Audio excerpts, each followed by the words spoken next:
भारतरत्न स्वर्गीय लता दीनानाथ मंगेशकर संगीत विद्यालय उभारण्याच्या कामाचं राज्याचे मुख्यमंत्री एकनाथ शिंदे यांच्या हस्ते 5 नोव्हेंबर रोजी होणाऱ्या भूमिपूजन सोहळा आणि मतदारसंघातील विविध विकास कामांचा लोकार्पण सोहळ्यानिमित्त ठाणे महापालिका आयुक्त अभिजित बांगर यांच्या दालनात आज आमदार प्रताप सरनाईक यांनी भेट घेतली.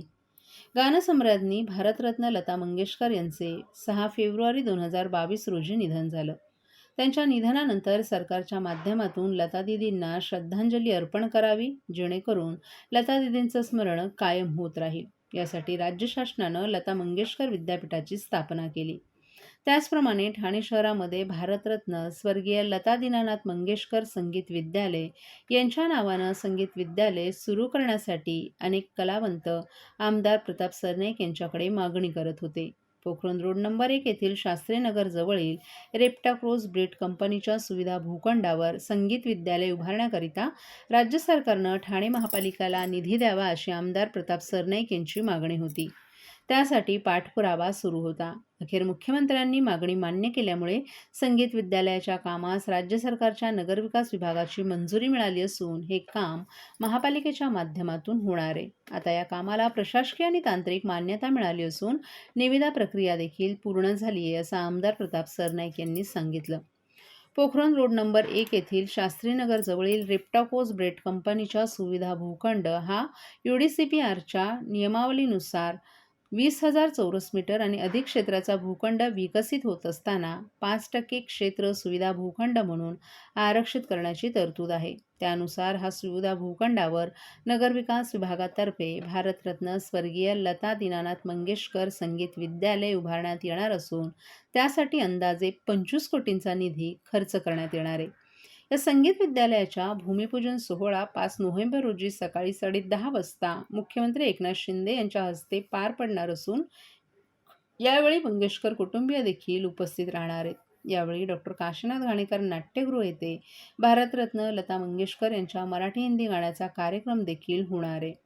ठाणे शहरात अनेक कलावंत राहत असल्यामुळे ठाणे शहराच्या मध्यवर्ती ठिकाणी लता मंगेशकर संगीत विद्यालय निर्माण करून ते राज्य शासनाच्या संगीत विद्यापीठाशी संलग्न करावं, म्हणजे त्याचा फायदा ठाणे शहरातील उदयोन्मुख गायकांना होणार आहे. या संगीत विद्यालयाच्या माध्यमातून रीतसर संगीत अभ्यासक्रम शिकवल्यास नवे संगीतकार निर्माण होतील.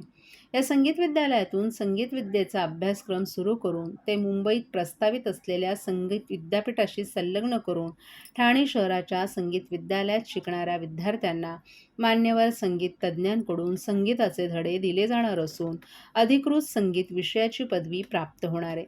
तसंच या संगीत विद्यालयामध्ये हार्मोनियम, तबला, गिटार, बासरी आदी वाद्यांचं देखील प्रशिक्षण देण्यात येणार आहे.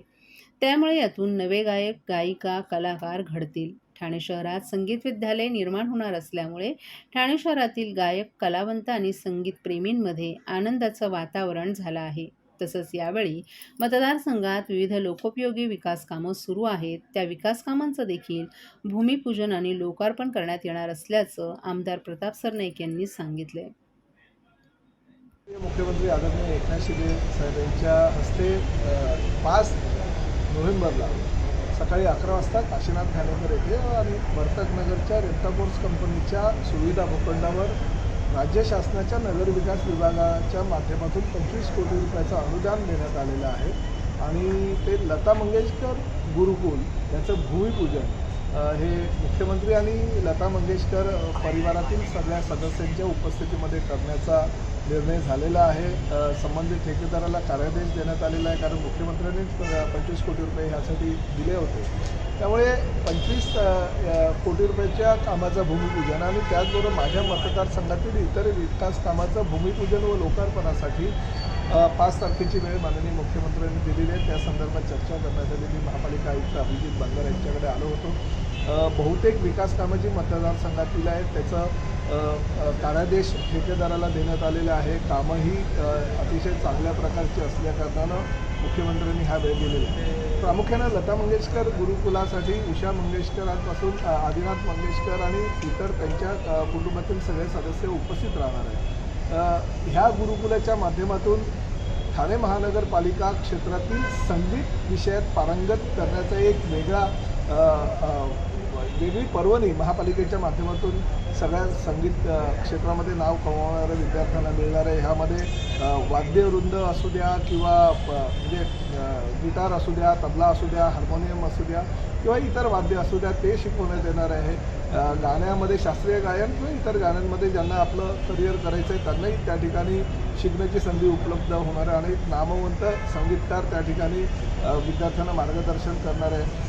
प्रामुख्यानं हे जे गुरुकुल चालू झाल्यानंतर ह्या गुरुकुलाचा थेट संबंध राज्य शासनाच्या लता मंगेशकर विद्यापीठाशी संलग्न असल्याकारणानं कुणाला जर संगीत क्षेत्रामध्ये पदवी जरी घ्यायची असेल तरी ह्या गुरुकुलाच्या माध्यमातून त्या घेऊ शकतील अशा प्रकारचं एक नियोजन महापालिकेच्या माध्यमातून भविष्यामध्ये करण्यात येणार आहे. त्यामुळे ह्या गुरुकुलाला विशेष प्राधान्य आयुक्त महोदयाने दिलेले, मुख्यमंत्र्यांनी सुद्धा ह्याला मान्यता दिलेली असल्याकारणानं हे गुरुकुल महाराष्ट्रातलं अतिशय चांगलं गुरुकुल ठरणार आहे आणि प्रामुख्यानं लता दिदींच्या नावानं त्यांच्या मृत्यूनंतर अशी संगीत क्षेत्रामध्ये अकॅडमी निर्माण करण्याचा प्रयत्न करणारी ठाणे महापालिका आहे.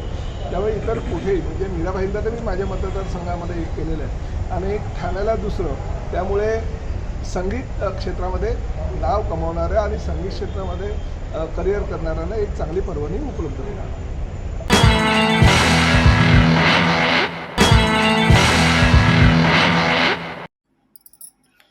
मराठा आरक्षण देण्यासाठी राज्य सरकारनं 30 दिवसांची मुदत मागितली होती. मात्र सरकारनं 42 दिवस उलटलं तरीही आरक्षण दिलं नसल्यामुळे जालना येथे मराठा नेता मनोज जरांगे पाटील यांनी दुसऱ्यांदा आमरण उपोषण सुरू केले. या आंदोलनाला पाठिंबा देण्यासाठी ठाण्यात 28 ऑक्टोबरपासून सकल मराठा समाजातर्फे साखळी उपोषण सुरू करण्यात आलं. मराठा समाज आक्रमक झाला असून आजपासून या उपोषणाला सुरुवात करण्यात आली. यावेळी जोरदार घोषणाबाजी करत सरकारचा निषेध नोंदवण्यात आला. यावेळी मोठ्या संख्येनं मराठा बांधव एकवटलेलेही पाहायला मिळाले.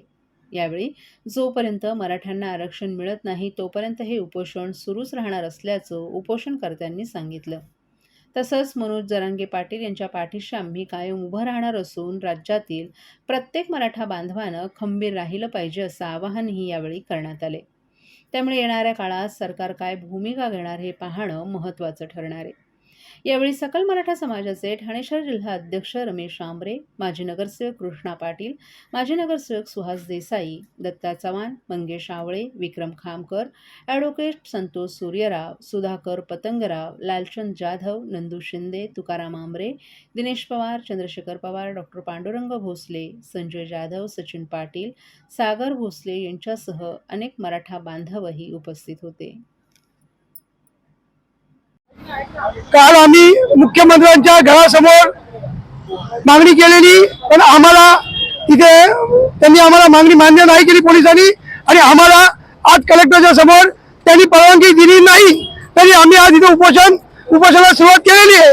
आमच्या मागण्या मान्य झालं नाही तर ह्याच्यानंतर आणि हे आंदोलन असंच उग्र रूपात होईल.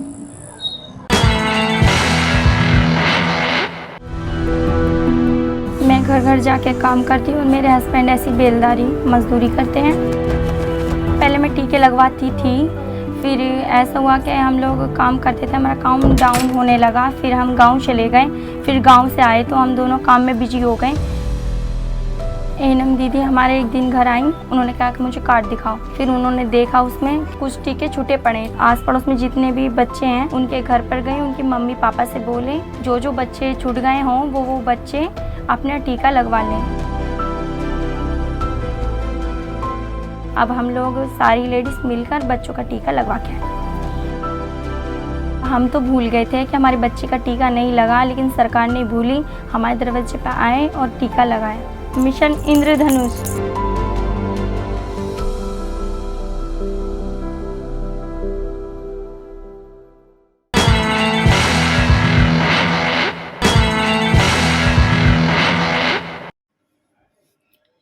मुख्यमंत्री एकनाथ शिंदे यांच्या ठाण्यातील निवासस्थानाजवळ मराठा क्रांती मोर्चाच्या वतीनं काल एक मराठा लाख मराठा, मराठा आरक्षण घेतल्याशिवाय राहणार नाही अशी घोषणाबाजी करण्यात आली. या ठिकाणी साखळी उपोषणाला वागळे स्टेट पोलिसांनी परवानगी नाकारली असून त्याऐवजी ठाणे जिल्हाधिकारी कार्यालयाजवळ ही परवानगी देण्यात आली. दरम्यान पोलिसांनी मराठा क्रांती मोर्चाचे ठाण्याचे अध्यक्ष रमेश आंबरे यांना 149 ची नोटीस बजावून कारवाईचा इशारा दिलाय. मराठा आरक्षणासंदर्भात जरांगे पाटील यांनी आमरण उपोषण सुरू केले. त्या उपोषणाला पाठिंबा देण्यासाठी ठाण्यातील सकल मराठा क्रांती मोर्चानं एकत्र येत 28 ऑक्टोबरपासून जिल्हाधिकारी कार्यालय तसंच मुख्यमंत्री एकनाथ शिंदे यांच्या ठाण्यातील लुईसवाडी येथील घरासमोर परवानगी मागितली होती. मात्र मुख्यमंत्र्यांच्या घरासमोरील साखळी उपोषणाला वागळे स्टेट पोलिसांनी परवानगी नाकारल्यामुळे मराठा क्रांती मोर्चाच्या कार्यकर्त्यांनी पोलीस निरीक्षक जितेंद्र राठोड यांच्याशी चर्चा केली. या चर्चेत ठाणे जिल्हाधिकारी कार्यालयाबाहेर साखळी उपोषणास परवानगी मिळाल्यानंतर आंदोलकांनी जिल्हाधिकारी कार्यालयाजवळील जागेची पाहणी केली. दरम्यान ठाणे शहर पोलीस आयुक्तालयाच्या कार्यक्षेत्रात 31 ऑक्टोबरपर्यंत मनाई आदेश लागू असून 5 किंवा 5 पेक्षा एकत्र येत घोषणाबाजी करत किंवा आंदोलनास मनाई आहे. तसंच मुख्यमंत्र्यांच्या निवासस्थानाबाहेरही आंदोलनाला मनाई आहे. या मनाई आदेशाचा भंग केल्यास कलम 188 नुसार कारवाई करण्यात येईल असा इशाराही वागळे स्टेट पोलिसांनी दिला आहे. काय सांगाल, एकंदरीत नोटीस देण्यात आलेली आहे आणि परवानगी संदर्भात काय सांगाल? नोटीस आम्हाला इथं आम्ही जागा बघायला यायच्या आधीच पोलिसांचा फौजफाटा इथे उभा होता. आम्हाला 149च्या नावाने नोटीस दिली गेलेली आहे. दुर्दैवाची गोष्ट आहे की महाराष्ट्राच्या मुख्यमंत्र्यांनी त्यांच्या पक्ष मेळाव्याच्या दिवशी छत्रपती शिवाजी महाराजांची शपथ घेऊन मराठ्यांना आरक्षण देणार असं जाहीर केलं होतं. आम्ही त्या दिवसाची वाट बघतोय की ज्या दिवशी मराठ्यांना आरक्षण मिळेल त्या दिवशी सन्माननीय मुख्यमंत्र्यांनी डोक्यावर घेतलं जाईल. ज्या दिवशी मराठ्यांचं आरक्षण रद्द होईल त्या दिवसापासून सन्माननीय मुख्यमंत्र्यांना निवडणुकीचा पाडण्याचा प्लॅन करण्यात येईल.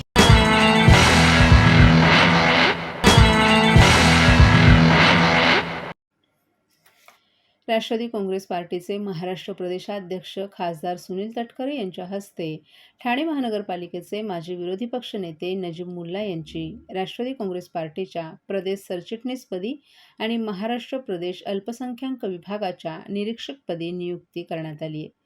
नजीब मुल्ला यांना नियुक्तीपत्र प्रदान करत असताना महाराष्ट्र प्रदेश सरचिटणीस शिवाजीराव गर्जे, महाराष्ट्र प्रदेश प्रवक्ते, ठाणे व पालघर जिल्हा समन्वयक, ठाणे जिल्हाध्यक्ष आनंद परांजपे आदी मान्यवरही उपस्थित होते.